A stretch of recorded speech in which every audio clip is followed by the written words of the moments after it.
अस्सलाम वालेकुम नाज़रीन। प्रोग्राम ओपिनियन में अली गाज़ी में भलीकार आवां यासिर अहमद मूंखे स्टूडियो में जॉइन कंदा सीनियर तज़ियाकार अली गाज़ी साहब ऐं हिकिड़ी अनाउंसमेंट नाज़रीन लाइ करे वठूं पहिरियों, पोइ तव्हां चवंदा सवाल ते। नाज़रीन, तव्हां असांखे फेसबुक ते बि लाइव प्रोग्राम जे दौरान तव्हां सवाल पुछी सघो था, तव्हांखे जवाबात अली साहब ज़रूरु ॾींदो। वेलकम अली साहब। Thank you Yasir. अली साहब, डिस्कशन ॿ टिनि ॾींहंनि खां इहा ई हले पई त इस्टेब्लिशमेंट जेका आहे उहा न्यूट्रल थी आहे न थी आहे। बिलावल साहब तस्लीम करे चुका आहिनि त न्यूट्रल बज़ाहिर उन्हनि जे नज़दीक थी चुकी आहे। मौलाना फज़ल रहमान साहब जो बि अहिड़ो क़िस्म जो बयानु अची वियो। मरीम नवाज़ साहब जो अञा क्लियर कट बयानु न आयो आहे त इस्टेब्लिशमेंट न्यूट्रल थी आहे या न थी आहे। अॼु कल बिलावल साहब चयो त बज़ाहिर इस्टेब्लिशमेंट सेनेट जे इलेक्शन्स में या उन्हनि ते सेनेट जो इलेक्शन न चयो, उन्हनि चयो त न्यूट्रल थी वई आहे। वेरस अॼु मौलाना फज़ल रहमान साहब चयो त जेको आहे उहो सेनेट जे इलेक्शन जे हवाले सां बज़ाहिर इस्टेब्लिशमेंट गैर जानबदार नज़र अचे थी।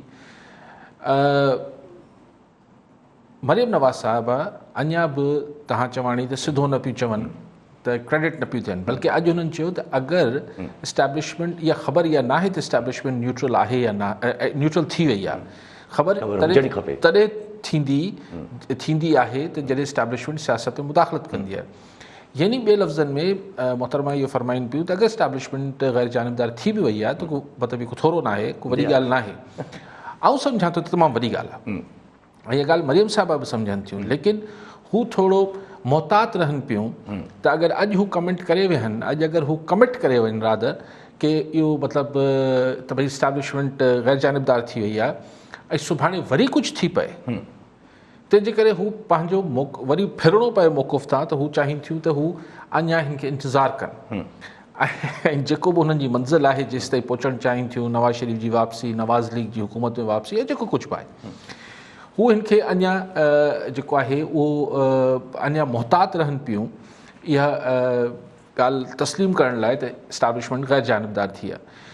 ज़ाहिरी तरह ॾिसो, छाकाणि त ॻाल्हि त तमामु वॾी आहे, छाकाणि त असांजे मुल्क जी 72-73 सालनि जी तारीख़ में सियासत में इस्टेब्लिशमेंट जी सिधी अणसिधी मुदाख़लत ऐं इन्वॉल्वमेंट रही आहे, इन सां को बि इनकार नथो करे सघे। लेकिन हाणे अगरि गैर जानबदार थी विया आहिनि त हिन सां खोड़ शयूं पाण खे तब्दील थींदे नज़र ईंदियूं बि ऐं अचनि बि पियूं। मिसाल, अगरि तव्हां मैदान में जेको पाण ऐं अक्सर इहा ॻाल्हि तव्हां सां कंदो आहियां त अगरि मैदान में तव्हां इमरान ख़ान खे अकेलो छॾे ॾींदो PDM जे साम्हूं, त हीअ पिच जेका आहे तोड़ जोड़ जी सियासत ऐं हीअ जेको पोयां ड्राइंग रूम जी सियासत आहे ऐं अवामी सियासत चाहे जेको पंध जेका, त उहो उन सियासत में इमरान ख़ान साहब जी न टीम जेको आहे हिन खे मैच करे मुक़ाबिलो करे सघे थी, न पाण वटि उहो सलाहियतूं अथसि। सो इहो कमु अगरि मुबैना तौर ते 2018 जी इलेक्शन में बि थियो या बाद में बि थींदो रहियो या सेनेट में सादिक संजनानी साहब खे बचायो वियो नो कॉन्फिडेंस खां, इहो कमु इमरान ख़ान पंहिंजे सिर नथो करे सघे। सो अगरि हाणे असांजी इस्टेब्लिशमेंट गैर जानबदार थी वई आहे, जेको पीपल्स पार्टी ऐं अॼु मौलाना फज़ल रहमान बि चई छॾियो ऐं मरीम नवाज़ साहिबा बि अणसिधी तरह चयो त अगरि थी वई आहे त ठीकु आहे, फ़र्क़ु न पवणु खपे। हा, फ़र्क़ु न पवणु खपे, मतिलबु फ़र्क़ु पए थो। ॾिसो, आउं नथो, इलेक्शन कमीशन आज़ादु इदारो आहे। अॼु हुन आहिनि न साईं, जॾहिं तव्हां आज़ादु छॾियो था माण्हुनि खे या इदारनि खे, त पोइ हू आज़ादु फ़ैसिला कंदा आहिनि। मिसाल PTI जी ज़िद हुई त डस्का में जेको ही मुबैना धांधली थी आहे ज़िमनी चूंडनि में, उन में PTI सरकार जी ज़िद हुई त सिर्फ़ु 20 पोलिंगनि ते ॿीहर इलेक्शन ते मरीम नवाज़ ऐं नवाज़ लीग जो इसरार हो त न सॼी तक ते ॿीहर चूंडूं थियनि। अॼु इलेक्शन कमीशन सॼे इलेक्शन तक ते ॿीहर चूंडनि जो ऐलान करे छॾियो आहे। त असांजी इलेक्शन कमीशन आज़ादु आहे न, मतिलबु मुदाख़लतूं ख़तमु थियनि थियूं त कई शयूं नज़र अचनि थियूं। कई माण्हुनि जा तव्हां कल्ह बि मुर्कियो पियो त भई शहबाज़ शरीफ़ साहब जी ज़मानत थी वई आहे, हमज़ा शहबाज़ जी, ऐं हिन खे घर अदालतूं त आज़ादु आहिनि, त माण्हुनि जी ज़मानतूं बि थियनि थियूं, ॿियूं शयूं बि थियनि थियूं। ऐं हाणे हिकिड़ो जेको फाइनल टेस्ट आहे, जेको फाइनली पाण खे नज़र ईंदो, उहो ईंदो जेको यूसुफ रज़ा गिलानी साहब जो इलेक्शन आहे 3 मार्च ते। छाकाणि त पंजाब में त को सरप्राइज़ न मिलियो, त पोइ त अचो त पंजाब में त सभु बिला मुक़ाबिला जेके आहिनि सेनेटर थी विया आहिनि। सरप्राइज़ किथे मिलणो आहे? सिंध में बि अगरि हिकु सीट हेठि मथे थी वई त आऊं त कोन सरप्राइज़ थींदुसि। छाकाणि सिंध हुकूमत पीपल्स पार्टी जी आहे, अगरि PTI जा थोरा मेंबर या GDA जा हेठि मथे थी विया त कोई वॾी ॻाल्हि न आहे। बलूचिस्तान जी त हिस्ट्री ईअं ई आहे। बलूचिस्तान में त नथिंग इज़ इम्पॉसिबल। जी सो असल सरप्राइज़ आहे यूसुफ रज़ा गिलानी जी चूंड थियणु या न थियणु। सो डस्का में बि तव्हां ॾिसो त जॾहिं 20 पोलिंगनि ते कल मोहतरमा चवनि पियूं मरियम साहिबा त एजेंसीज़ इन्वॉल्व आहिनि, इल्ज़ाम लॻाए रहियूं हुयूं। अगरि ॾिसो, अगरि हाणे त डिघी ॻाल्हि थी वेंदी, अगरि एजेंसीज़ असांजी सिविल एजेंसीज़ बि हूंदियूं आहिनि। जी ऐं कल मोहतरमा जेको मरियम साहिबा लफ़्ज़ इस्तेमालु कयो त एजेंसीज़ जेके प्राइम मिनिस्टर जे अंडर अचनि थियूं, हाणे प्राइम मिनिस्टर जे अंडर त हर एजेंसी उसूलनि त सॼियूं अचनि थियूं, उसूलनि सही कानूनी आइनी तरह त हर एजेंसी प्राइम मिनिस्टर जी अंडर आहिनि। सो ॻाल्हि इहा आहे त शयूं रुख मटिजे पियो।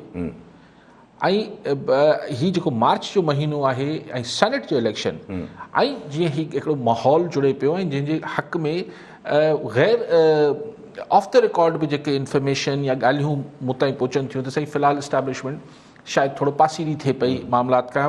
हाणे ख़ान साहब हुकूमत खे चवनि था त भई हाणे पाण संभालियो पंहिंजो किसो, हाणे असां तव्हांजे खाते में केतिरो जेको इम्कान हो, जेका डिमांड बि हुई काफ़ी, जेको GT रोड जो आउं हमेशह चवंदो हुउसि त हीउ GT रोड जो बयानियो आहे, हिन बयानीअ खे डिघो अरसो इग्नोर नथो करे सघिजे। हीउ दादू या कोयटा जो बयानियो न आहे, हीउ GT रोड जो बयानियो आहे जेके सघारा इदारा बि डिघे अरसे ताईं इग्नोर नथा करे सघनि। माण्हू चवंदा हीउ सोशल मीडिया फलाणा, मुंहिंजो बाबा कहिड़ो बि हुजे, GT रोड जो जेको बयानियो आहे, डेरनि ते वेही जॾहिं ॻाल्हाइबो त हुनजो असरु थींदो ऐं हीउ पाण खे असरात नज़र अचनि था पिया। ठीकु आहे सभु कॉलर सां गॾु अल्ताफ़ हुसैन भुट्टो खैरपुर मीरस मां। जी भुट्टो साहब, छा चवणु चाहींदा? साईं, असांजी गुज़ारिश इहा आहे त सियासी हिसाब सां त भली टीवियुनि ते या जेको बहस मुबास वठो त मेन इशू जेको आहे पब्लिक जो उहो किबला आहे त हिन महिल महांगाई आहे, हर हफ़्ते मार्केट में वञो नओं रेट आहे। छा सबबु आहे? जॾहिं बजट पेश थी जून जुलाई में, उन खां पोइ छा सबबु आहे? ख़ुदा जो कसम माण्हू एतिरो परेशान आहे हर शइ में। जेका शइ 100% या 200 खां बि वधी वई आहे। हफ़्ते ते वञो का शइ वठणु नओं रेट आहे, हफ़्ते ते वञो शइ वठण का नओं रेट आहे। इन ते न को एजेंसी या को अदालतूं हुन या को ॿियो सिस्टम आहे। सियासी माण्हू पंहिंजी गेम में, ग़रीब जो को ख़्यालु कोन्हे की माण्हू ख़ुदकशियूं कनि, काॾे वञनि। हीअ त इलाही इशू सीरियस आहे। माण्हू वञे थो कंहिं माण्हू। ठीकु आहे भुट्टो साहब, आउं कल्ह बि कंहिं दोस्त फ़ोन कयो त मूं इहा अर्ज़ु कई त ॾिसो, महांगाई हुकूमती पॉलिसीज़ जे करे तब्दील थिए थी। सुठियूं या ख़राबु पॉलिसियूं हुकूमत ठाहींदी आहे, महांगाई उनजो ई सबबु हुजे थो। हुकूमत ठहणु न ठहणु हिकिड़ो सियासी अमल आहे। सो अगरि पाण सियासत ते बहस कयूं था त इन जो सिधी रीति मतिलबु इहो ई आहे त हीअ आवाम सां जुड़ियल मसइला, अगरि मिसाल पाण चऊं था हुकूमत तब्दील थिए पई या न पई थिए, इहो बड़ी जेको आहे उहो विंदर लाइ आउं नथो ॻाल्हायां। आउं सम्झां थो त हिननि सभिनी मामलनि जो ज़ाहिर आहे त अल्टीमेटली आख़िरकार असर त आम माण्हू ते ई पए थो, हुनजी चङाई में या हुनजी बुराई में। ठीकु आहे अली साहब। अच्छा, फेसबुक ते असांखे सवाल कयो आहे पंहिंजो बाबू ख़ासि खिली नाले सां नगर पार्कर मां। उन्हनि जो चवणु त गैस ऐं जेको ऑयल जेको कोयलो निकिरे थो, कोयले मां पूरे मुल्क लाइ बिजली ठहंदी आहे ऐं ठहंदी आहे थोरी घणी, त उन मां उनजो फ़ाइदो थर पार्कर खे कहिड़ो थो पए? न रोड आहिनि, न रस्ता आहिनि, न बेसिक नेसेसिटीज़ आहिनि कुझु। बाबू साहब, ॻाल्हि इहा आहे त बिल्कुलु थर पार्कर खे बि घणो लाभ नथो मिले, पर सिर्फ़ु जेको कोयलो ही सिर्फ़ु हिकिड़ो त न आहे जेको सिंध मां निकिरे थो थर पार्कर मां। असां वटि ऑयल तेल घोटकी मां बि गैस निकिरे थी, तेल निकिरे थो, खैरपुर जे नारे वारे इलाइक़े मां बि निकिरे थो, सॼी सिंध मां निकिरे थो, बदीन मां बि निकिरे थो। पोइ बाबू साहब, इहो उते बि वञी हालति ॾिसो त रोड रस्ता ऐं इंफ्रास्ट्रक्चर छा आहे। सो ॻाल्हि इहा आहे त हीअ ख़ुशूसी महिरबानी थर पार्कर सां न आहे, हीअ सॼी सिंध सां साॻी महिरबानी आहे त हुते जो जेको इंफ्रास्ट्रक्चर आहे, पीअण जो पाणी न आहे, स्कूल जा चापड़ पिया किरनि, हदि आहे। अॼु तव्हांजो सरदार शाह साहिबु फरमाइनि पिया सकाफ़त खाते वारा, हा बाबा हीअ त ख़तमु थी वेंदा, हीअ त असां वटि आहे मैन पावर ई कोन्हे जो असीं जेको आहे पंहिंजा हीअ जेके हेरिटेज आहे ऐं जेके आसार क़दीमा जा मामलात आहिनि उहे असीं ठीकु करे चवण जो मक़सदु आहे। न पीअण जो पाणी आहे, न असां वटि स्कूल्स जो ठीकु किसो आहे, न रोड रस्ता आहिनि, न महांगाई अलॻि वधे पई, बेरोज़गारी आहे। पोइ ऑयल एंड गैस आहे, उहो सॼे मुल्क लाइ आहे, पर असां लाइ अलाए कॾहिं जेको असांखे लाभ मिलंदो। ठीकु आहे सभु कॉलर सां गॾु सरफराज़ हुसैन लगारी हैदराबाद मां। जी लगारी साहब, छा चवणु चाहींदा? साईं सबका पहले अस्सलाम वालेकुम ऐं अली साहब खे सलाम। वालेकुम सलाम। साईं, मुंहिंजा जे ॿ नंढड़ा टे क्वेश्चन आहिनि। हिकिड़ो त इहो आहे, पहिरियों क्वेश्चन जेको अॼु फ़ैसिलो आयो आहे इलेक्शन कमीशन जो, जेको उन्हनि कलदम ॾिना आहिनि जेके इलेक्शन जो रिज़ल्ट जेको आहे NA71 आहे या कुझु अहिड़ो पंजाब जो, जंहिंमें जेको PMLN जो बयानु इहो त हिन ते माना जेकर इलेक्शन कराइणी आहे त सॼे हल्के में करायो, माना इहो माना सम्झो जहिड़ो उन्हनि जे हक़ में हिकु लिहाज़ सां की उन्हनि स्टांस उन्हनि जो मञियो वियो। ऐं ॿियो माना जेको अॼु सां हिकिड़ो नोट थियो ॻाल्हि इहा थी त माना जेको अॼु हुननि जेके मुशीर हुआ या जेके नज़र आया जीअं की प्रेस कॉन्फ्रेंस कंदा आहिनि त मोरल उन्हनि जो मोरल जेको सो डीमोरलाइज़ पियो लॻा, मूंखे जेको आहे वधीक सां ॿुधाईंदा। ऐं मुंहिंजो ॿियो क्वेश्चन इहो आहे त अॼु जेको हिकिड़ी ॿी न्यूज़ आहे, टाइम न्यूज़ जी असांजी न्यूज़ आहे, जंहिंमें इहो आहे उते त जेको पंजाब में जेके अनअपोज़ खटिया आहिनि उन में आसिफ़ अली ज़रदारी साहिबु जो जेको आहे सो परवेज़ इलाही साहिब सां कॉन्टेक्ट कयो आहे ऐं सेनेट जा जेके आहिनि उन में उहे आया आहिनि त उहो हिकिड़ो उन्हनि जो राब्तो थियो, उन खां पोइ जेको इहो हिकिड़ो थियो। ऐं ॿी हिकिड़ी जेको आहे त जेको आहे हिकु जो सिंध में जेका PTI जी भिंडा पई हले, जेको सुभाणे लियाकत जोतई वारा शायदि को मीटिंग करण वारा आहिनि पंहिंजे जेको इन हवाले सां पंहिंजे मुस्तक़बिल जे हवाले सां हिकिड़ो त इन जो। ऐं ॿियो जेको अॼु जेको मेंबर हो असांजे अपोज़िशन में जेको आहे लीडर ऑफ अपोज़िशन, उहो जेको साईं आहे उन तकलीफ़ इहा कई उन दौरान इहो माना रिमार्क्स ॿुधण त तव्हां जरासीम पिया फैलायो, त इहो थोरो इहो इन हवाले सां ऐं थोरो ठीकु sir, thank you, bye bye bye. लगाई साहब, हीउ जेको पंजाब में थियो आहे इहे बिल्कुलु मुफ़ाहमती छड़ी फिरी आहे। ऐं ॾिसो हिन में चौधरी आसिफ़ ज़रदारी साहिब त ज़ाहिर आहे मुफ़ाहमत जा हू शुरू खां हामी आहिनि, लेकिन बेसिकली चौधरी परवेज़ इलाही जो रोल जेको आहे उहो उभरी आयो आहे। जी हा। ऐं ही हिकिड़ी इब्तिदा आहे त चौधरी साहिबान गुजरात जा ऐं नवाज़ लीग में का वेझड़ाइप थिए, ठीकु आहे। छाकाणि पीपल्स पार्टी जा त एतिरा MP आहिनि ई कोन, हुते त क्यू लीग जा बि थोरा आहिनि, वॾी सीटूं नवाज़ लीग जूं आहिनि ऐं पोइ PTI जूं आहिनि। लेकिन चौधरी परवेज़ इलाही जो हिकिड़ो रोल सियासी रोल ठही आयो आहे त भई अचो पाण में ही पैसा वैसा छो ख़र्च कयूं, हरूभरू हिक ॿिए खे MPA खे ख़रीदो फरोख़्त कयूं, MPA जा मुंहुं लही विया हूंदा पंजाब में फ़ाइदो ई कोन थियो। त अनअपोज़ यानी हुननि मथां ई मथां जेको आहे डील्स करे यानी वर्कआउट करे हिकिड़ी पॉलिटिकल मनूवरिंग करे हिकिड़ी तोड़जोड़ करे, मूं तव्हांखे अर्ज़ु कयो न तोड़जोड़ में ही जेके पुराणा खिलाड़ी आहिनि, आसिफ़ ज़रदारी साहिब आहिनि, शहबाज़ शरीफ़ साहिब आहिनि, चौधरी परवेज़ इलाही वारा आहिनि, ही इन साम्हूं ही बोज़दार साहिब पंजाब वारो या को इमरान ख़ान जी टीम में थोरो घणो जहांगीर तरीन खे अचे थो, पर उहो बि हिननि जी मल मुक़ाबले जो मल कोन्हे। सो हिन जोड़ जो मल जंहिंखे चइबो आहे। सो हाणे ॻाल्हि इहा आहे त ही हिकिड़ो परवेज़ इलाही साहिबु, चौधरी परवेज़ इलाही जो पंजाब में हिकिड़ो उन पंहिंजो रोल क्रिएट कयो आहे।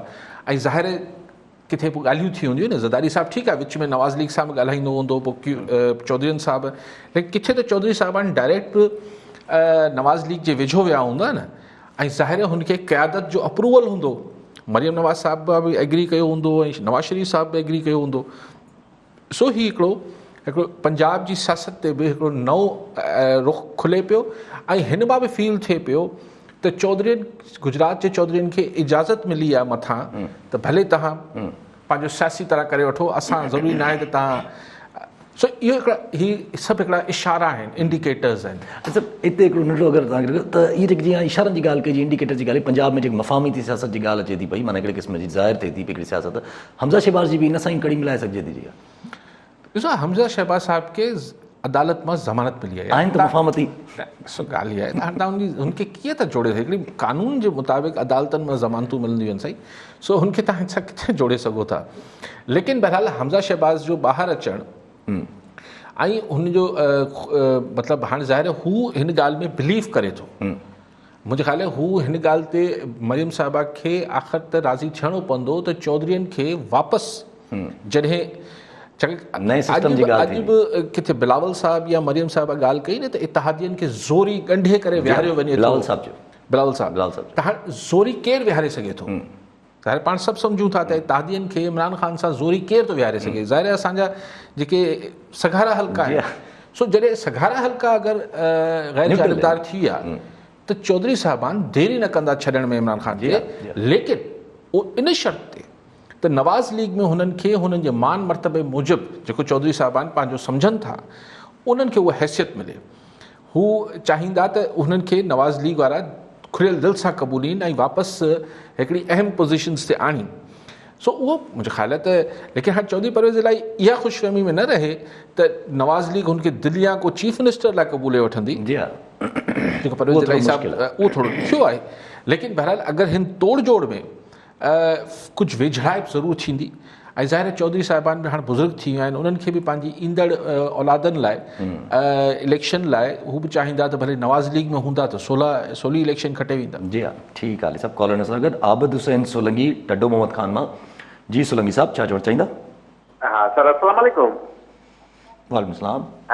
हा सर, असांजो अर्ज़ु हो त जीअं जेको आहे वफ़ाक़ी जेको आहे हुकूमत 25% जेको आहे पैकेज ॾिनो आहे सरकारी मुलाज़िम खे, असीं नंढे ग्रेड जा बि जेके मुलाज़िम आहियूं एजुकेशन लोअर स्टाफ सां तालुक़ु रखूं था, असांजो बि इहो ई माना जेको आहे अर्ज़ु आहे त महांगाई जे हिसाब सां असांजी बि कुझु सैलरी जेकी आहे वधाई वञे, अहिड़ो को प्रोग्राम सिंध हुकूमत करे त महिरबानी थींदी असां ते। ठीकु आहे सोलंकी साहब।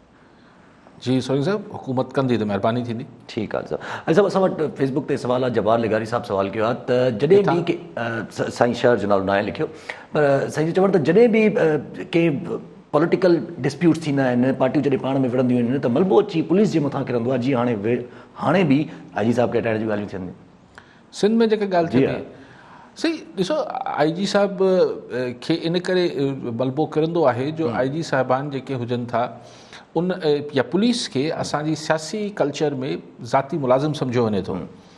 त हाणे अगरि हू ज़ाती मुलाज़िम बणजनि था त अपोज़िशन खे नथा वणनि। जी हा, जेको हुननि जो चवणु। ऐं अगरि हू ज़ाती मुलाज़िम बणजण खां इनकार कनि था त सरकार खे नथा वणनि। सो वाकई में पुलिस वारनि सां इहे आहे त जुठ त अगरि हू सरकार जी बिल्कुलु लाइन वठनि था त ज़ाहिर अपोज़िशन वारा ऐं मीडिया ऐं ॿियूं सभु तनक़ीद कनि था त बाबा तव्हां त हाणे सभु ज़ाती कमदारी था कयो। पर उहे पुलिस वारो जॾहिं ग़ैर जानिबदार थी हिकिड़ी हक़ इंसाफ़ जी ॻाल्हि कंदो त ज़ाहिर सरकार खे उहा ॻाल्हि न वणंदी त भई तूं असांजो मुलाज़िम आई, तूं इहे उसूल ऐं हीअ सभु ॻाल्हियूं किथां थो आणी। सो पुलिस वारनि सां इहा आहे त जुठ। ठीकु आहे सर। सभु मुनीर अहमद लाड़काणे मां असांखे सवाल त न आहे, हुननि जो अर्ज़ु आहे हिकिड़ो त 14 जनवरी ते हुननि जी न्याणी हुनजो चवणु त गटर में जेका आहे उहा किरी करे फोत थी वई लाड़काणे मां। अञा ताईं मूंखे इंसाफ़ न मिलियो, अञा ताईं लाड़काणे जा शहर जी माना गटर वटर उहे ई। इन जो मुझे ख़्याल है हाईकोर्ट को नोटिस वोटिस तो वरतो हो न जेके गटर खुलियल लाड़काणे जा ऐं कुझु। साईं मूंखे तमामु घणी हमदर्दी आहे। छा नालो आहे साईं? साईं जो नालो आहे मुनीर अहमद गाइजो साहब। मुनीर अहमद गाइजो साहब, मूंखे तव्हां सां पूरी हमदर्दी आहे ऐं अलाह तव्हांखे सब्र ॾे ऐं अलाह तौफ़ीक़ ॾे लाड़काणे जी इंतिज़ामिया खे त घटि में घटि जेके गटर ऐं सॼे सिंध में जेके ही हिकिड़ा मौत जा हिकिड़ा थियल आहिनि, ही खूह जेके गटरनि जे नाले ते हिकिड़ा, इहे अलाह करे त ही तौफ़ीक़ ॾे अलाह इंतिज़ामिया खे त इन्हनि जा पैसा न खाइनि ऐं घटि में घटि गटर त बंदि कराए छॾी।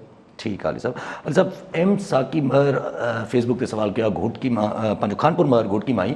उन्हनि जो सवाल आहे त जेके असांजा घोटकी में चारा गैस एंड ऑयल हिन जो कमु आहे, इंटरनेशनल इंडस्ट्रीज़ आहिनि, त उहे इंटरनेशनल इंडस्ट्री सनतूं जेके आहिनि NGOs बि जेके कमु थी कनि पियूं, उहे बि मक़ामी इदारनि खे नौकरियूं कोन थियूं ॾियनि।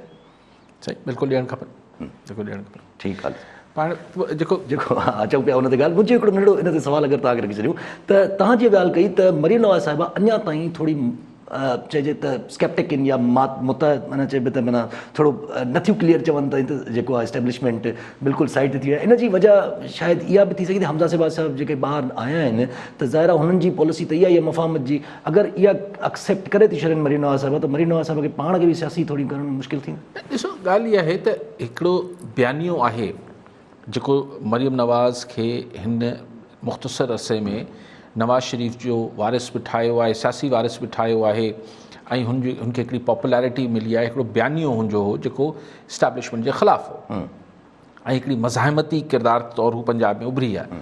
उहो तकड़ में अगरि पंहिंजो टारगेट हटाए थी त हुनखे पॉलिटिकली बि सूट न कंदो। लेकिन छा कंदी अगरि इस्टेब्लिशमेंट जो ग़ैर जानिबदार बाय एक्शंस थी वञे थी, यानी न इलेक्शंस में मुदाख़लत करे थी, न सेनेट में करे थी, अगरि हुकूमत ख़िलाफ़ ऐं लॉन्ग मार्च कनि था उनखे बि रोकाइण में को किरदारु अदा नथी करे, कंहिंखे फ़ोनूं बि नथी करे, त आख़िर मरियम नवाज़ साहिबा कहिड़े खाते में हुनजे ख़िलाफ़ु ॻाल्हाईंदी रहंदी? नेठ ते चुप थियणो पवंदसि। जी हा। लेकिन आउं चाहियां थो त उनजो पहिरियों विक्टिम मरियम साहिबा ते पाची ॻाल्हि आहे, हिन स्टैब्लिशमेंट जे न्यूट्रल थियण जो पहिरियों विक्टिम PTI सरकार थी वेंदी। ऐं नथो सम्झा ख़ान हुकूमत पोइ सर्वाइव करे करे सघंदी। ठीकु आहे सभु कॉल न सघनि। इरशाद हुसैन सुमरो सखर मां। जी सुमरो साहब छा चवणु चाहींदा? साईं चवण इहो चाहींदासीं त वफ़ाक़ी हुकूमत चवे थी त MP MN स्टेशन ते ख़रीद कया था वञनि ऐं जहांगीर तरीन पार्टीअ खां PTI खां अलॻि बि इहो वरी आयो हाणे उहो MP MN सां मिले थो, उहो छा हुनखे पैसा ॾेई वोट वठंदो या ॿाह बदिलनि माइट अथनि हुननि जो? PTI खां अलॻि त जहांगीर तरीन साहब किथे अची वियो आहे? अलॻि त न थिया आहिनि न किथे अची वियो आहे जहांगीर? आयो बि किथे न आहे हुननि जो पैसा वठंदो या कुझु अहिड़ो कंदो माना ऐं साईं पंजाब में त हाणे पैसनि जी ॾेती ॾेती थींदी कोन, छाकाणि पंजाब में त सभु जेके आहिनि बिना मुक़ाबला चूंडिजी विया आहिनि सेनेटर्स। बाक़ी असल रांदि जेका आहे सेनेट में हाणे मुंहिंजी दिलचस्पी सिर्फ़ु एतिरी वञी बची आहे त 3 मार्च ते यूसुफ रज़ा गिलानी चूंडिजे थो या नथो चूंडिजे। छाकाणि त अगरि चूंडिजी वियो त सम्झिबो त क़ौमी असेंबली में PTI जी अक्सरियत ख़तमु थी वई आहे। सिधो मतिलबु इहो आहे, इन जो को ॿियो मतिलबु न निकिरंदो। को ऐं घणो सोचां थो त को ॿियो मतिलबु कढी वठां त मतिलबु इहो थियो त इमरान ख़ान साहिब खे या PTI खे क़ौमी असेंबली में अक्सरियत विञाए चुकी आहे अगरि यूसुफ रज़ा गिलानी खटे वञे थो। सो मुंहिंजी सॼी दिलचस्पी में आहे। बाक़ी हाणे अबड़ो साहिब खे बहाल करे छॾियो अथनि, छा नालो आहे? सैफुल्ला अबड़ो साहिब खे सेनेट जी इलेक्शन में थियनि न थियनि जी तारीख़ में का बि अहमियत कोन्हे। तारीख़ में अहमियत जेको फौरी असरु विझंदी उहो यूसुफ रज़ा गिलानी जे चूंडण या न चूंडण ते आहे। अच्छा, पोइ तारीख़ खे अहमियत त ही जेको सुप्रीम कोर्ट जी राय अचणी आहे उहा बि अहमियत ॾाढी घणी रखे थी सेनेट जे इलेक्शन जे हिसाब सां। ज़ाहिर आहे उन सां जुड़ियल करे छॾियो आहे उन्हनि बि पंहिंजो राय फ़ैसिलो महफ़ूज़ कयो अथनि ऐं शायदि 28 तारीख़ इलेक्शन कमीशन इहा रिक्वेस्ट कई आहे त 28 तारीख़ खां पहिरियों मुंहिंजो ख़्यालु आहे त अची वेंदो। मतिलबु उहो त अदालत जी सगोरी जो इस्तिकाक आहे, लेकिन ज़ाहिर आहे त अगरि उन में ओपन वोट जी ॻाल्हि थी वई पोइ मूंखे गिलानी साहिबु खटंदे नज़र नथो अचे। हा, पोइ सिर्फ़ु हिकिड़ी सूरत थी सघे थी त एब्सटेन करे वञनि वोट्स, पंहिंजा PTI जा एब्सटेन कनि, पोइ उन्हनि खां वरी पोइ पार्टी डिसिप्लिनरी एक्शन थींदो, पर फ़िलहालु गिलानी साहिबु खटे वेंदो।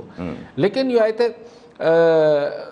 हीउ बि उन सां ई जुड़ियल आहे न सही फ़ैसिलो बि। ऐं कल्ह पाण सुप्रीम कोर्ट चयो त हू पार्लियामेंट जो कमु पाण नथा करणु चाहिनि। ऐं फैक्ट आहे त आइन में तरमीम जेका आहे उहो सिर्फ़ु ऐं सिर्फ़ु पार्लियामेंट जो इस्तिकाक आहे। ऐं फज़लुर रहमान साहिब जी ॻाल्हि में, हिन में मौलाना साहिब जी ॻाल्हि में वज़न आहे त जिथे चइबो आहे त आइन ख़ामोश आहे, त आइन ख़ामोश आहे त हुनखे ज़बान सिर्फ़ु पार्लियामेंट ॾेई सघे थी। आइन जी शिक जी तशरीह जेका आहे सुप्रीम कोर्ट करे सघे थी, लेकिन नओं नुक़्तो त आइन में अदालत नथी सब्ट्रैक्ट नथी करे सघे। ठीकु आहे सभु कॉल असां गॾु अब्दुल रज़ाक सोलंगी ठारूशा मां। जी सोलंगी साहब छा चवणु चाहींदा? मां इहो चवंदुसि त जेको हमीम आदिल शेख चयो त मूंखे जेल में मारियो अथनि, हीअ त अॼु असेंबली में वॾा ट्रप पियो ॾेवे।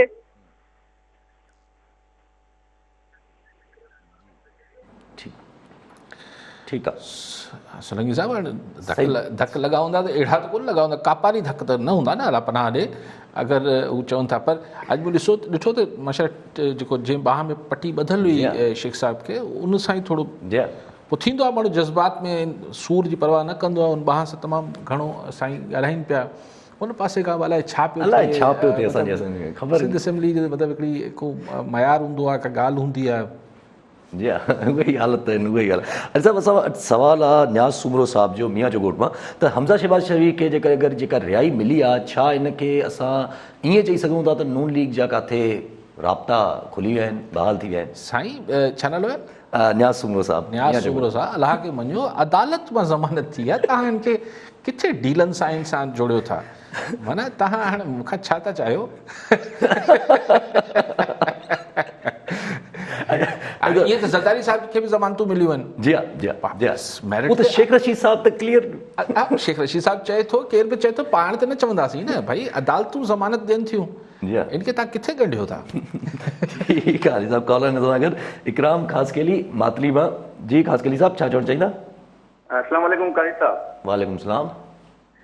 जी कारी साहब, असल में तव्हां जेका हींअर ॻाल्हि करियो था इन ई सिलसिले में जी मुंहिंजी ॻाल्हि हुई त जेका हींअर माहौल ठहे पियो जंहिं मंझि पंजाब में बिना मुक़ाबले सेनेटरनि जो चूंडजणु, हमज़ा शहबाज़ जी रिहाई, मरीम नवाज़ जो इहो चवणु त हाणे जेका ई इमरान ख़ान जे अंडर में जेके एजेंसियूं आहिनि उहे कनि पियूं, जेका अॻे जो बयानियूं ॿियो किथे इशारो हूंदो, हाणे इमरान ख़ान खे चई पोइ हेठि उन्हनि खे चवे पई। नंबर जेको सो 5 इहा ॻाल्हि त जेको सेनेटरनि जो बिना मुक़ाबले पंजाब में चूंडजनि, इहो सॼो माहौल तव्हांखे छा पियो लॻे? इहा तब्दीली या अच्छा ॿियो जेको इलेक्शन हींअर वापसि खां ॾेई छॾियो आहे, इहो पाकिस्तान जी तारीख़ में पहिरें दफ़ा थियो आहे जो जेका हुकूमत जे ख़िलाफ़ को डिसीजन इलेक्शन कमीशन ॾिनो हुजे, त इहो सभु कुझु केॾांहुं इशारो करे पियो? थोरो हिन ते रोशनी विझिजो। ठीकु आहे। अच्छा, फेसबुक ते बि अहिड़े क़िस्म जो ई सवाल रखियल आहे खलील डोड साहब जो, छा छड़ो मां त जेके बिना मुक़ाबले 11 ॼणा जेके आहिनि उहे चूंडिजी आया आहिनि पंजाब मां, त हुननि वरी थोरो सिंध सां जुड़ियो आहे, त छा पोइ सिंध मां सरप्राइज़ बचो वञी पोइ हाणे सिंध मां ई सरप्राइज़ मिलंदो? पहिरियां साईं जी ॻाल्हि करे छॾिया, सिंध में सरप्राइज़ कहिड़ो मिलणो अथव? 2 टे 4 या थी सघे हिकु सीट पीपल्स पार्टी वधीक खटे वठे, ॿियो को सरप्राइज़ न आहे। सरप्राइज़ आहे यूसुफ रज़ा गिलानी, हिकिड़ी सीट जो, छाकाणि त नंबर गेम में PTI जे हफ़ीज़ शेख खे खटिणो आहे, मतिलबु खटणु घुरिजे, यानी टेक्निकली ज़रूरी आहे, फाइनेंस मिनिस्टर थियणो आहे। अगरि नंबर गेम ॾिसजे त नंबर गेम में त ज़ाहिर आहे PTI जी अक्सरियत आहे क़ौमी असेंबली PTI संदसि इत्तेहादियुनि जी।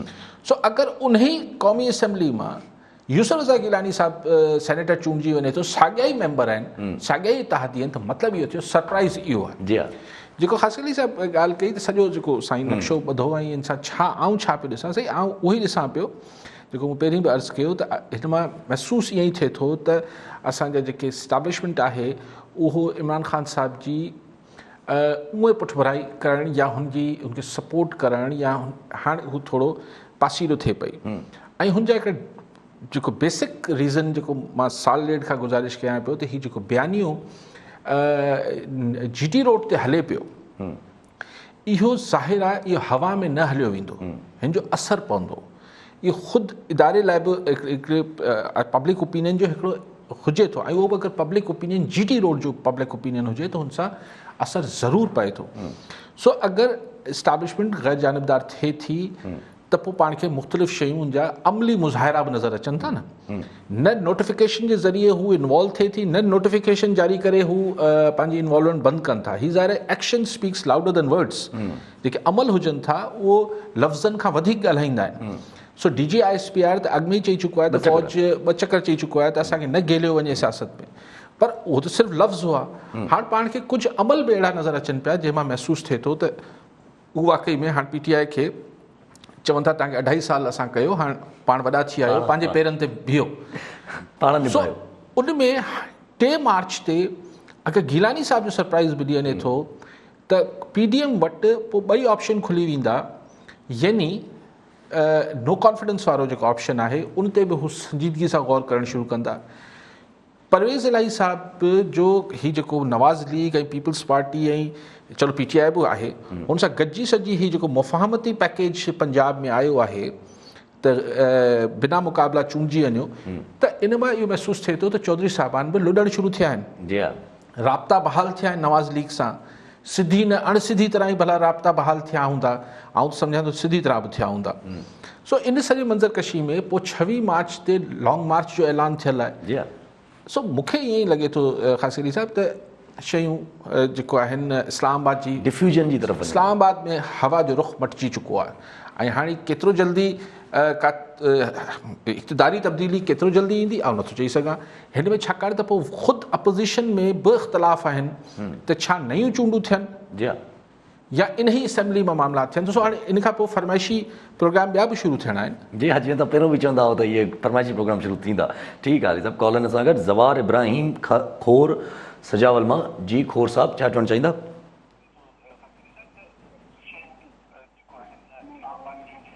जी सवाल कयो खोर साहब।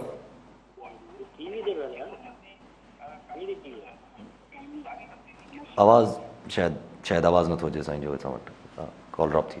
अच्छा हिकिड़ो सवाल जीअं अचे थो हिकिड़ो ज़हन में त इदारा सभु तक़रीबन ॻाल्हियूं हलनि थियूं पियूं त इदारा जेके आहिनि उहे हाणे पंहिंजे ख़ुदि मुख़्तार थी विया आहिनि, ऐं पंहिंजे जीअं इलेक्शन कमीशन जो असांखे नज़र बि आयो।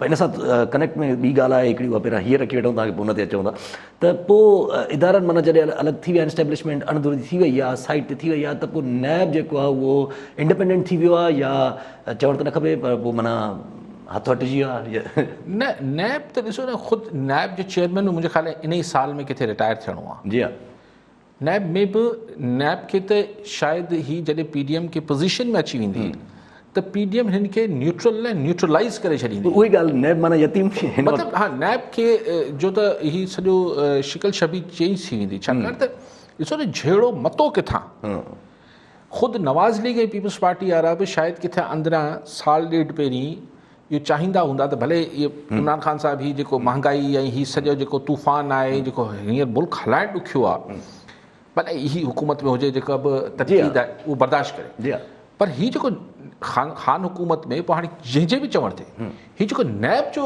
अची प्रेशर पियो ख़ासि तौर ते ॿिनि वॾी जमातनि ते पीपल्स पार्टी ऐं नवाज़ लीग ते, नवाज़ शरीफ़ जेल बि हलियो वियो, हीउ बि थी वियो, पीपल्स पार्टी जा बि आसिफ़ ज़रदारी साहिब बि वियो, संदसि हमशीरा जेके फरियाल साहिब बि वयूं, त ॻाल्हि इहा आहे त उहो सॼो जेको माहौल जुड़ी वियो, पोइ हिननि वटि को चॉइस न बची, पोइ हीअ अॻिते वधिया ऐं पोइ जिथे पाण बीठा आहियूं उते बीठा आहियूं। जी हा, सो जेका उन महिल जी रिथाबंदी हुई, हिकिड़ी ॻाल्हि थींदी डॉक्ट्रीन ऑफ कंटिन्यूटी, सही पोइ हीउ रहंदो, पोइ हीउ रिटायर थींदो, पोइ फलाणो थींदो, पोइ हीउ थींदो, पोइ इमरान ख़ान खे 5 साल हीउ थींदो, ॿी इलेक्शन हीउ थींदी, हीउ हिकिड़ी पूरो प्रपोज़ल हो ऐं इहा हवा में ॻाल्हि न हुई, हीअ ख़्वाहिशात हुयूं त हीअ हिकिड़ी जेके चयो वेंदो सियासी ज़बान में त हीअ डॉक्ट्रीन ऑफ कंटिन्यूटी आहे, हिकिड़ो फ़लसफ़ो आहे त कंटिन्यूटी कीअं रहे, हिन पॉलिसीज़ जेके 2.5 साल अॻु शुरू थियूं, लेकिन उहो अंग्रेज़ी में चइबो आहे त मैन प्रपोज़ल्स न यार, बंदे जे मन में हिकिड़ी मालिक जे मन में ॿी,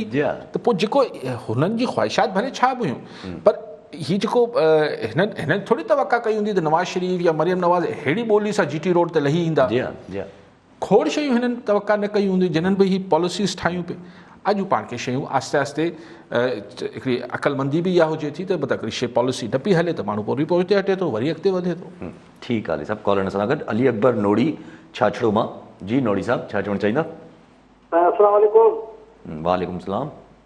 मुंहिंजो अली काज़ी साहब खां इहो सुवाल आहे त ईंदड़ सेनेट इलेक्शन में साबिक़ वज़ीर आज़म यूसुफ रज़ा गीलानी अगरि इलेक्शन खटे वियो त अपोजिशन वटि vote of no confidence no vote of no confidence पेश कंदी या 26 मार्च जे धरने ते ऑप्शन इस्तेमालु कंदी? मुंहिंजो ख़्यालु आहे सही त उहो त हाणे अपोज़िशन बहितर फ़ैसिलो कंदी, पर पोइ पीपल्स पार्टी अगरि यूसुफ रज़ा गीलानी खटे वियो त पीपल्स पार्टी PDM जे अंदरि वेही वधीक ज़ोर सां इहो चई सघंदी त ॾिठो अचो हाणे नो कॉन्फिडेंस वारे ऑप्शन ते वञो, माना धरनो डिफ्यूज़ थींदे नज़र अचे थो जहिड़ा हालात थियनि हलंदा पिया न, अगरि त हुनखां पहिरीं ई मतिलबु के माण्हू अॼु मूंखे ॻाल्हि पे कई, चई त इहो तव्हां जेको मूं कल्ह टियों ॾींहुं ॻाल्हि कई तव्हां सां त इमरान ख़ान साहिब वटि हिकिड़ो ऑप्शन इहो बचंदो जॾहिं हू ॾिसंदो त हाणे हर को हथु कढी वियो आहे, क़ौमी असैम्बली में बि अक्सरियत न आहे, नो कॉन्फिडेंस अची वेंदो, 26 मार्च वारे धरणे खे मुंहुं न ॾेई सघंदो, थी सघे चयो ठीकु आहे अचो इलेक्शन करायूं था, हिकिड़ी पॉपुलर ग्राउंड ते त वञी सघे थो न त भई हीउ मूंखे न हलणु ॾिनो वियो, मूंसां हीउ थी वियो, मूंसां साज़िशूं थियूं फलाणो, त पोइ असेंबली टोड़िया थो अचो इलेक्शन करायूं। ॾिसो न असीं त सभु सोचूं था त PDM छा कंदी, नो कॉन्फिडेंस कंदी, लॉन्ग मार्च कंदी न कंदी, पर हिकिड़ी धुर ते इमरान ख़ान आहे न, हू बि त सोचे सघे थो त ठीकु आहे पोइ अचो पोइ, पर इमरान ख़ान साहिब खे इहो अंदाज़ो ज़रूरु हूंदो त अगरि निस्बतन फेयर इलेक्शन थिया मुल्क में त वापसि ख़ासि तरह पंजाब में त नवाज़ लीग खां हुतां 1-2 सीटूं छॾाइण में ॾुखियो थी वेंदसि। ठीकु आहे सभु कॉलर सां गॾु ज़वार इब्राहिम खोड़ सजावल मां, जी खोड़ साहब छा चवणु चाहींदा? त पीपल्स पार्टी मुसलसल सिंध में 13 साल हुकूमत रही आहे ऐं हिकु ॻोठ रमज़ो खोड़ खां ॻाल्हायां थो, सर हिन ॻोठ में का बि बुनियादी सहूलियत न आहे, रोड बिजली पीअण जे पाणी सहूलियत माना का बि सहूलियत न आहे, हिते जा MP MLA जेको आहिनि मुसलसल हिते वोट वठण महिल असांखे यादि कनि था, बाक़ी असां उन्हनि खे यादि ई न आहियूं। सर सुवाल इहो त इहा सिंध जा हालात कॾहिं सुधरंदा? अॼु बि इहे असां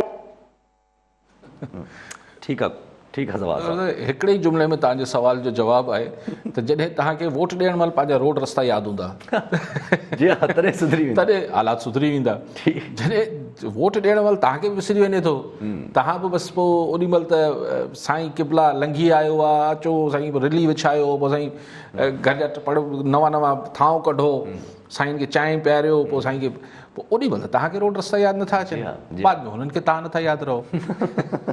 ठीकु आहे अली साहब। अच्छा फवाद अहमद फेसबुक ते हैदराबाद मां असांखां सवाल कयो आहे त बिलावल साहब चवनि था त असांजा सभिनी MPAs MNAs सां राब्ता आहिनि सेनेट इलेक्शन्स लाइ, त इहो सिर्फ़ु ऐं सिर्फ़ु ज़मीर मूजिबि मतिलबु जे चइजे त वोट थींदो या का चमक बि नज़र अचे थी हिन में का? सही गॾियल सॼियल माण्हू करियल सॼल मामला हूंदा आहिनि। ज़मीर साहब त अलाए हूंदो आहे किथे हूंदो आहे न हूंदो आहे, लेकिन चमक सभिनी सां न हूंदो साईं। कॾहिं कॾहिं जेके हिकिड़ा पुराणा जेके पार्लियामेंटेरियंस आहिनि, MNAs MPAs, ख़ासि तौर अगरि गिलानी साहब जो इशारो तव्हांजो आहे त MNAs जी ॻाल्हि बि, हू हवा जो रुख बि ॾिसंदा आहिनि। हू इहो बि ॾिसंदा आहिनि त हाणे हीअ हुकूमत उहे बीहणी कोन्हे, हीअ हुकूमत अचे पई। सो चमक वारा मामला बहरहाल हुजनि था, उनखां तव्हां इनकार त नथा करे सघो। ठीकु आहे अली साहब नूर अली उमरानी साहब शाहपुर चाकर मां सवाल कयो आहे फेसबुक ते, त जेको चई नज़र अचे थो पिया मुल्क में सूरत हाल ईअं ई लॻे थो पियो इमरान ख़ान साहब मुश्किल में आहे, यानी कि एस्टेब्लिशमेंट शायदि अंदरूनी थी वई आहे। पोइ इहो PDM खे इहो वाक़ई अंदरूनी थी वई आहे या PDM खे हिकिड़ो कूड़ो दिलासो ॾिनो वियो आहे फ़िलहाल? साईं ॾिसो न, दिलासो त सिर्फ़ु लफ़्ज़नि में थींदो न, कुझु अमली शयूं बि थियनि पियूं, जेको पहिरां हुननि जी डिमांड बि हुई, जेका हुननि जी डिमांड थिए थी, क़बूल थी वञे थी, ॿियूं शयूं थियनि थियूं। अञा सेनेट जो इलेक्शन 3 मार्च ते अञा तस्दीक थी वेंदी, छाकाणि इहा ॻाल्हि तय आहे त गीलानी साहब स्टैब्लिशमेंट अगरि इमरान ख़ान साहब खे सपोर्ट करे रही हूंदी त गीलानी साहब नथो कढे सघे। सो उनखां पोइ कंहिंजी तस्दीक या तरदीद जी का गुंजाइश न रहंदी। अगरि गीलानी साहब खटे वञे थो त मतिलबु इहो चइबो त एस्टेब्लिशमेंट गैर जानबदार आहे।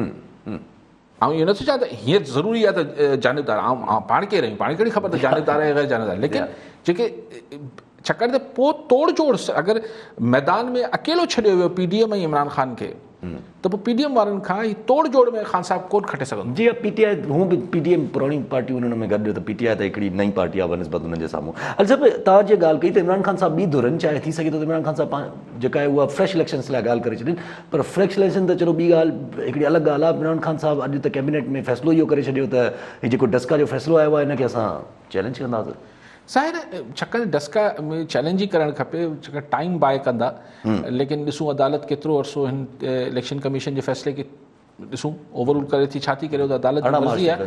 लेकिन छाकाणि त ख़ान साहब खे वरी इलेक्शन थिया, ऐं मुंहिंजो सुवाल इहो बि आहे त हाणे जेको ॿीहर इलेक्शन थींदा उहो फेयर थींदा, उनजे लाइ कहिड़ो मैकेनिज़म आहे? जी कंहिं ते एतबार आहे नवाज़ लीग खे त हू कराईंदो त फेयर थी वेंदा, वरी जेके आहिनि धुंध में प्रिज़ाइडिंग ऑफिसर गुम न थी वेंदा। लेकिन अगरि फेयर इलेक्शन थी वई त इहा ॻाल्हि हाणे तव्हां सम्झी वठो त वरी जेको आहे नवाज़ लीग हिननि खे ॿुहारे ॾींदी सीट, ऐं हिन दफ़े नवाज़ लीग जा वोटर अञा शदो मत सां निकिरंदा, छाकाणि हुननि खे एतबार बि अची वियो आहे त यार असीं हुकूमत खां बि खटे सघूं था। पहिरीं हिकिड़े वोटर नफ़सियाती तौर ते बि हूंदो आहे, बाई इलेक्शन में अक्सर ईअं ई हूंदो आहे, बाई इलेक्शन अक्सर माण्हू सोचींदो यार सरकार खां खटींदासीं कोन, हरू भरू पंधु केरु करे पोलिंग स्टेशन जो। हाणे जॾहिं उहो ॾिसी वठंदो त असां हिन सॼी मामले खां बावजूदि खटे वियासीं त हिन दफ़े वधीक शदो मत सां नवाज़ लीग जो वोटर निकिरंदो। सो ख़ान साहब चाहींदो त इहे इलेक्शन न थिए।